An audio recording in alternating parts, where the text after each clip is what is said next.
తాంతై పెరియార్ వన్యప్రాణుల అభయారణ్యం ఎక్కడ ఉంది? Option 1 Rajasthan, option 2 Gujarat, option 3 Tamil Nadu, option 4 Kerala. So Thanthai Periyar వన్యప్రాణుల అభయారణ్యం తమిళనాడులో ఉంది. ఇది తాజాగా తమిళనాడు స్టేటుకు 18వ అభయారణ్యంగా ప్రకటించడం జరిగింది. తమిళనాడు స్టేటుకు 18th వైల్డ్ లైఫ్ శాంక్చురీగా మనకు అనౌన్స్ చేయడం జరిగింది అనమాట తమిళనాడు స్టేట్లో. తాంతై పెరియార్. ఓకేనా, option 3 right answer. Next one, ప్రపంచ చిత్తడి నేలల దినోత్సవాన్ని ప్రతి సంవత్సరం ఏ తేదీన జరుపుకుంటారు? సో మనకు వెట్లాండ్స్ డే అంటాం. ప్రపంచ చిత్తడి నేలల దినోత్సవం ప్రతి సంవత్సరం ఏ తేదీన జరుపుకుంటారని అడుగుతున్నారు. ఆప్షన్ 1 ఫిబ్రవరి 1, ఆప్షన్ 2 ఫిబ్రవరి 2, ఆప్షన్ 3 ఫిబ్రవరి 3, ఆప్షన్ 4 ఫిబ్రవరి 4. సో మనకు ప్రపంచ చిత్తడి నేలల దినోత్సవం ప్రతి సంవత్సరం కూడా ఫిబ్రవరి 2న జరుపుకోవడం జరుగుతుంది. ఓకేనా, వెట్లాండ్స్ డే అనేది ప్రతి సంవత్సరం కూడా ఫిబ్రవరి 2న జరుపుకుంటారు. సో ఈ ఇయర్ థీమ్ వచ్చేసి ఏంటంటే, ఏదైతే వెట్లాండ్స్ డే ఉందో దీని థీమ్ వచ్చేసి వెట్లాండ్స్ అండ్ హ్యూమన్ వెల్బీయింగ్ అనమాట అనే థీమ్తో కొనసాగింది. ఈ సంవత్సరం చిత్తడి నేలల దినోత్సవం అనేది వెట్లాండ్స్ అండ్ హ్యూమన్ వెల్బీయింగ్ అనే థీమ్తో కొనసాగింది. ఏ రోజున జరుపుకుంటారు? ఫిబ్రవరి 2న జరుపుకుంటారు. Most important. నెక్స్ట్ వన్,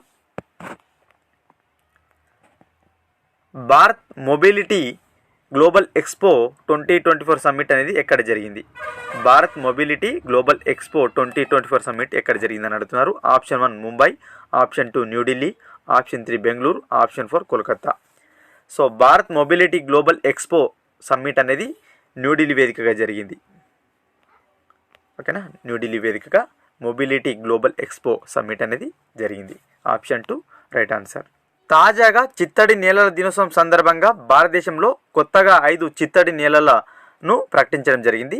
దాంతో ప్రస్తుతం భారతదేశంలో ఎన్ని చిత్తడి నేలలు అయ్యాయి మొత్తంగా అడుగుతున్నారు. Option 1 75, option 2 80, option 3 85, option 4 90.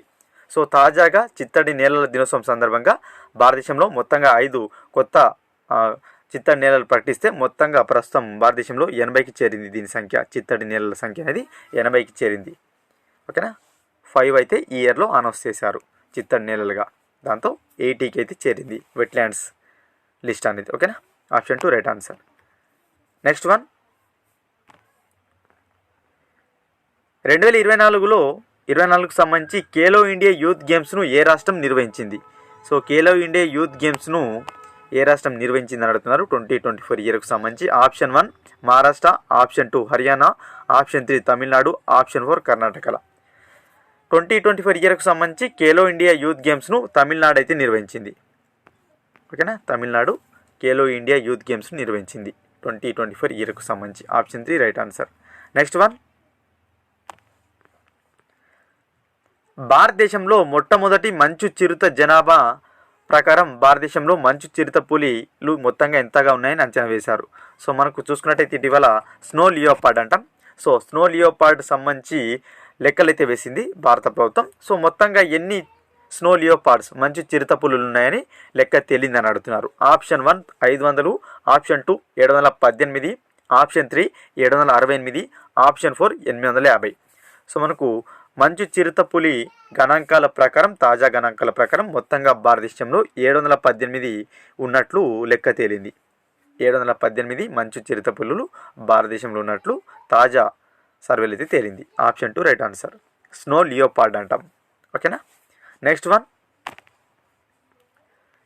ISRO యొక్క గగన్యాన్ మిషన్కు ముందు అంతరిక్షంలోకి వెళ్ళబోతున్న మహిళా రోబోట్ వ్యోమగామి పేరేమిటి? చాలా చాలా ఇంపార్టెంట్, సైన్స్ అండ్ టెక్నాలజీలో అడిగే అవకాశం ఉంది. ఇస్రో యొక్క గగన్యాన్ మిషన్ కంటే ముందే అంతరిక్షంలోకి మనకు మహిళా రోబోట్ అయితే వెళ్ళబోతుంది. ఆ వ్యోమగామి పేరేంటని అడుగుతున్నారు.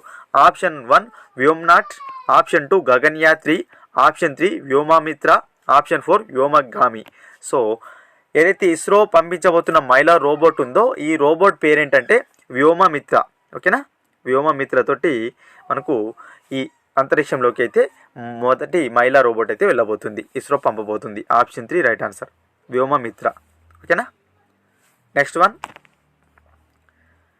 భారతదేశంలో మంచు చిరుత పులిల జనాభా లెక్కల ప్రకారం, అంటే మంచు చిరుత పులి జనాభా ఉంది కదా, దాని లెక్కల ప్రకారం అత్యధిక సంఖ్యలో మంచు చిరుత పులులు ఉన్న రాష్ట్రం ఏదని అడుగుతున్నారు. చాలా చాలా ఇంపార్టెంట్. ఓకేనా, తాజాగా మొత్తంగా 718 ఉన్నట్టు అయితే లెక్క తెలిచారు.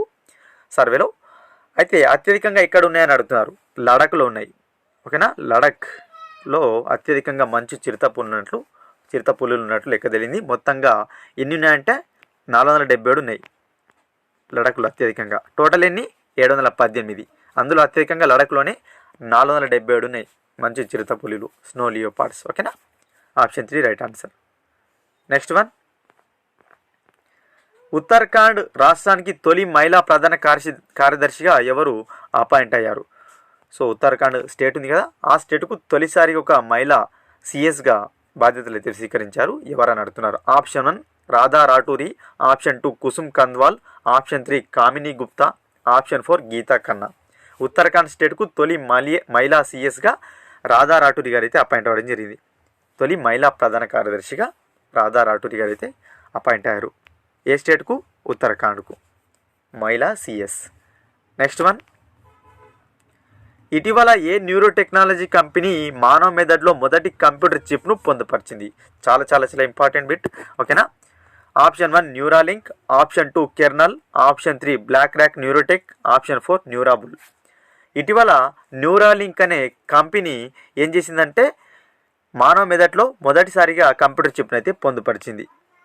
న్యూరో టెక్నాలజీ కంపెనీ అయిన న్యూరాలింక్ అనేది మొదటిసారిగా మానవ మెదడులో కంప్యూటర్ చిప్ను అయితే అమర్చింది. Option 1 right answer. న్యూరాలింక్ ఏం అమర్చింది? మానవ మెదడులో కంప్యూటర్ చిప్ను అమర్చింది. చాలా చాలా ఇంపార్టెంట్ బిట్. నెక్స్ట్ వన్,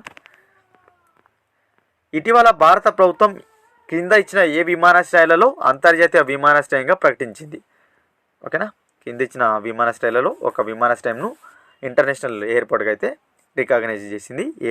ఏ విమానాశ్రయం అని అడుగుతున్నారు. ఆప్షన్ 1 సూరత్ విమానాశ్రయం, ఆప్షన్ 2 సిమ్లా విమానాశ్రయం, ఆప్షన్ 3 గోరఖ్పూర్ విమానాశ్రయం, ఆప్షన్ 4 జోర్హాట్ విమానాశ్రయం. తాజాగా భారత ప్రభుత్వం ఏం చేసిందంటే ఈ సూరత్ ఏదైతే ఉందో గుజరాత్లో గల సూరత్ విమానాశ్రయంకు ఇంటర్నేషనల్ హోదా అయితే ఇచ్చింది. ఇంటర్నేషనల్ ఎయిర్పోర్ట్గా అయితే రికగ్నైజ్ చేసింది. Option 1 right answer. Next one,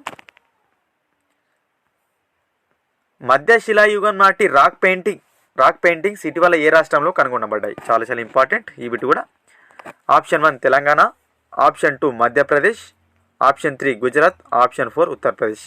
ఇటీవల చూసుకున్నట్టయితే తెలంగాణలో మధ్య శిలాయుగం నాటి రాక్ పెయింటింగ్స్ అయితే లభ్యమయ్యాయి, కనుగొనబడ్డాయి. మధ్య శిలాయుగం నాటి ఏంటివి?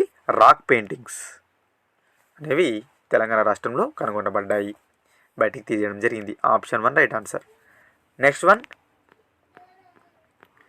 2024 ప్యారిస్ ఒలింపిక్స్ ఏవైతున్నాయో దీనికి టార్చ్ బేరర్గా భారత్ తరపున టార్చ్ బేరర్గా ఎవరు ఎంపిక అయ్యారని అడుగుతున్నారు. Option 1 Saina Nehwal, option 2 Neeraj Chopra, option 3 Abhinav Bindra, option 4 PV Sindhu. So Bharat తరపున టార్చ్ బేరర్గా చూసుకున్నట్టయితే అభినవ్ బింద్రా అయితే ఎంపిక అవడం జరిగింది. 2024 ప్యారిస్ ఒలింపిక్స్ ఏవైతున్నాయో మేలో జరగబోతున్నాయి. సో ఈ ఒలింపిక్స్కు భారత్కు టార్చ్ బేరర్గా అభినవ్ బింద్రా అయితే ఎంపిక అవడం జరిగింది. Option 3 right answer. తప్పిపోయిన పిల్లలను కనుగొనడానికి అదేవిధంగా ట్రాక్ చేయడంలో కీలక పాత్ర పోషించేందుకు ఎన్సిపిసిఆర్ ఇటీవల ఒక వెబ్సైట్ను పోర్టల్ని అయితే ప్రారంభించింది. ఆ పోర్టల్ పేరేంటని అడుగుతున్నారు. ఓకేనా, option 1 safe child, option 2 child guard, అదేవిధంగా ఆప్షన్ 3 కొంచెం మిస్టేక్ వచ్చింది, ఆప్షన్ 4 గర్. సో మనకు తప్పిపోయిన పిల్లలను కనుగొనడానికి వారిని ట్రాక్ చేయడం కోసం ఎన్సిపిఆర్ ప్రారంభించిన పోర్టల్ పేరు గర్ అన్నమాట.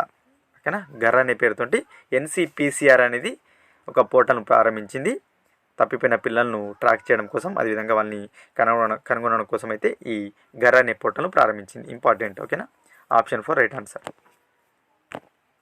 ఇవి ఫ్రెండ్స్ ఈ వీడియోలో భాగంగా ఇంపార్టెంట్ కరెంట్ అఫైర్స్. వీడియో కనుక నచ్చినట్లయితే లైక్ చేసి షేర్ చేయండి. మరొక ఇంట్రెస్టింగ్ వీడియోతో మీ ముందుంటాను ఫ్రెండ్స్.